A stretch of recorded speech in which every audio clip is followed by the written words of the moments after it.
Thank you and good morning. My name is Vicki McKenna.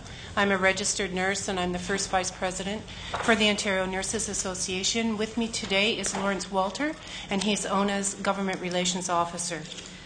ONA is Canada's largest nursing union, representing over 55,000 registered nurses and allied health professionals and more than 12,000 nursing student affiliates. We provide quality patient care each and every day in all sectors, including hospitals, long-term care homes, public health, the community, clinics, and industry. On the first page of our submission to the Standing Committee, we summarize our full set of recommendations that will keep RNs caring for our patients across the healthcare system.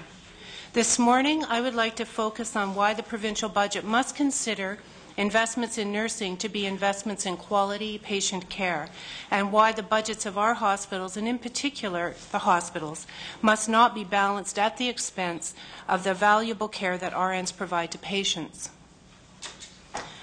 Government restraints on healthcare funding, and in particular hospital global budgets, have already resulted in thousands of RN job cuts and the consolidation of healthcare services throughout the province.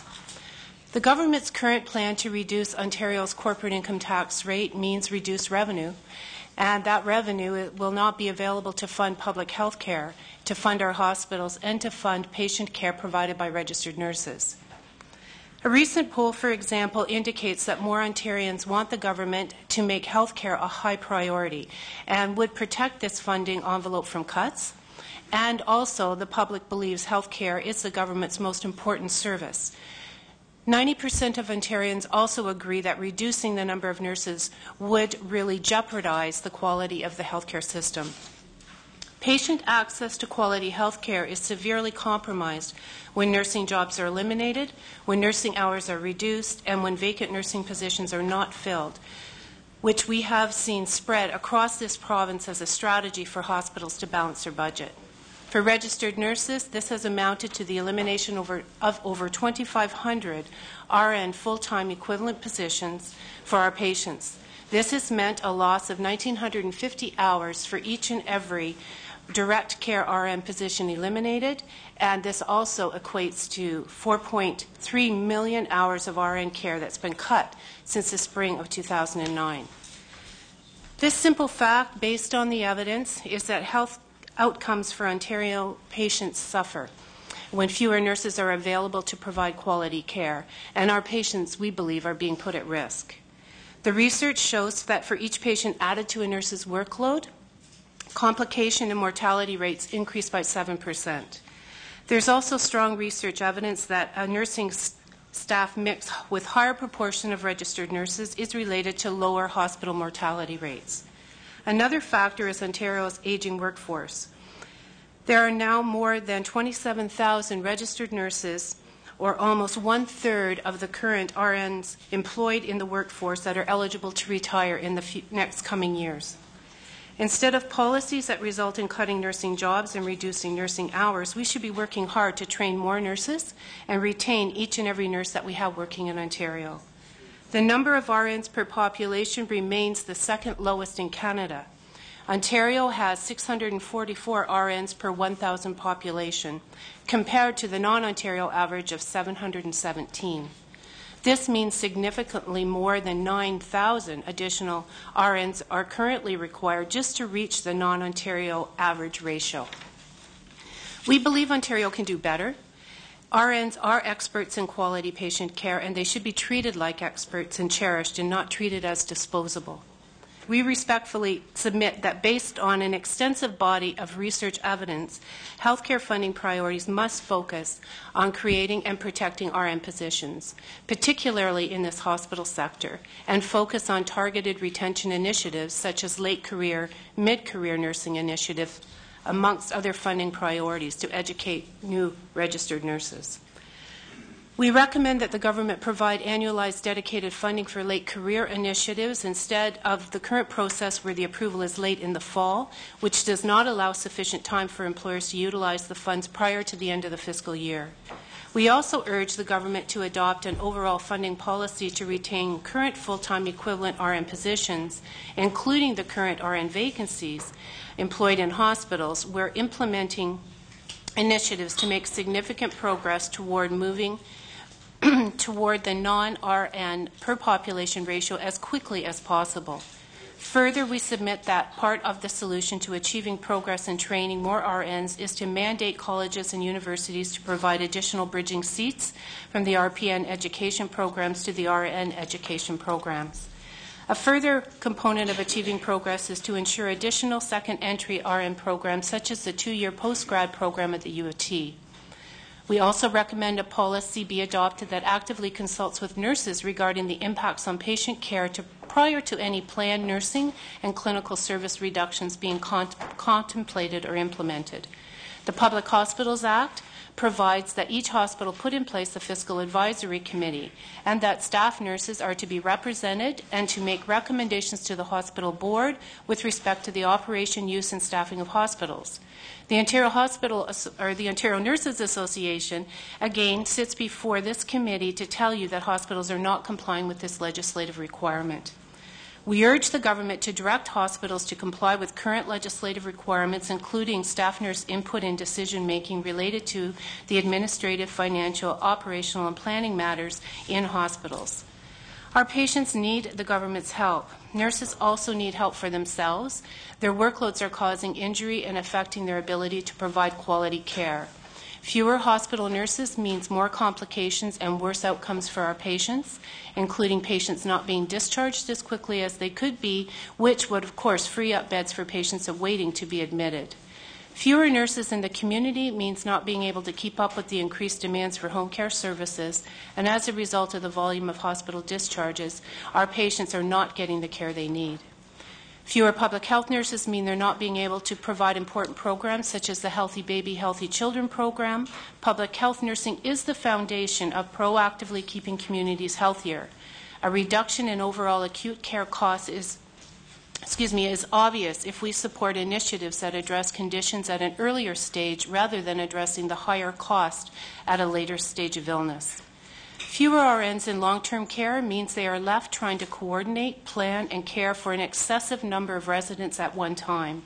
You may recall the coroner's inquest at Casa Verde recognized that this situation was disastrous and had disastrous consequences for resident care, and this inquest recommended a daily care standard for residents.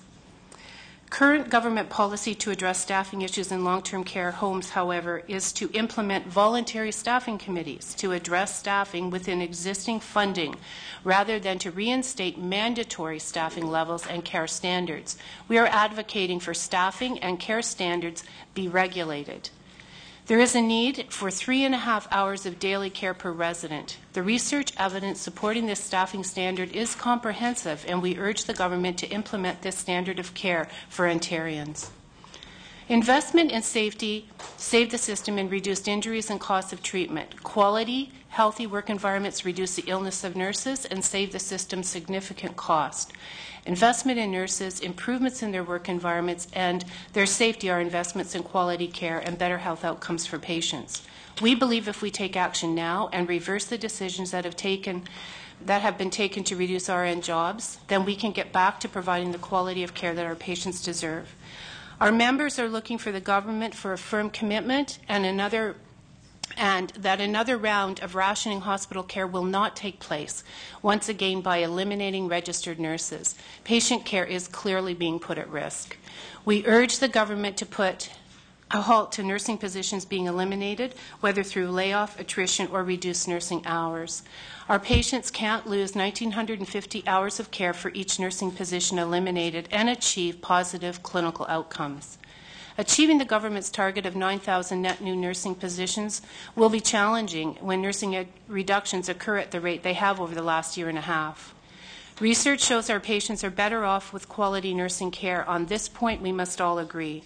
Our recommendations are submitted with the goal of refocusing government on initiatives to restore quality RN care in our hospitals as a top priority and at a renewed pace. Ontarians deserve no better. And our members, the Nurses of Ontario and our allied health professionals, are looking for a signal from this government that the government is committed to health care and to quality care and to the important service that our members provide. Thank you.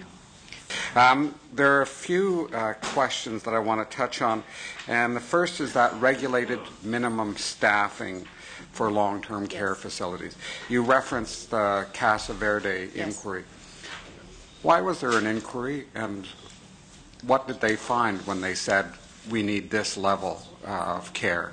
This was a horrific incident that occurred at Casa Verde where a resident actually was murdered at the Casa Verde site, and there were a number of things the situation itself where the care of the patients and the admission of a patient to that particular organization, there were gaps, and there were not enough trained staff in that area. The recommendations were extensive, but the reality is that there was a patient admitted there without the required steps, without the adequate staffing to assist and provide care, and a patient was attacked and murdered at Casa Verde. And so I gather that notwithstanding the recommendations to increase or to set minimum hours, that has not happened. What we have, as you said, were these voluntary staffing. Yes. Yeah, the key is voluntary. Yeah, and has not gone well. Yes. When that word comes up, it's not mandatory. No. The implementation of wage parity for home care nurses and allied professionals. Could you talk a bit about the impact of the current underpayment? What we see happening in Ontario across the sectors, and for those that don't know, other provinces have parity across sectors, so you don't have the migration of healthcare workers from, say, hospitals to home care, to public health, to CCACs, that there's comparable and measurable consistency across the sector. What we have happening in home care in particular, there are contract workers often. They are paid at a lower rate, and they also have inconsistent hours that they might be able to access in order to provide income for their families. The working conditions for our home care nurses are sadly deficient, and we find in many of those nurses that work in the home care setting in people's homes right across this province, they love it. They love to work with the patients, but many have said, I just simply can't afford to work in this sector any longer. And will move to an alternate place, often a hospital or some area where they can be guaranteed hours, guaranteed work, and guaranteed income. And what does that mean for patient care if you have this constant turnover of nurses? Well, this is exactly the situation of the fragmentation that you may or may not have heard about already, but I'm sure you will through these budget sessions. Fragmentation of patient care is very detrimental to patient outcomes and to how well patients do in respect to their complication rates and their recovery rates. Fragmentation of care has been studied enormously in Canada and in the U.S. and right across the U.K. And we find fragmentation of care is to be one of the #1 dissatisfiers for patients and also for the care providers.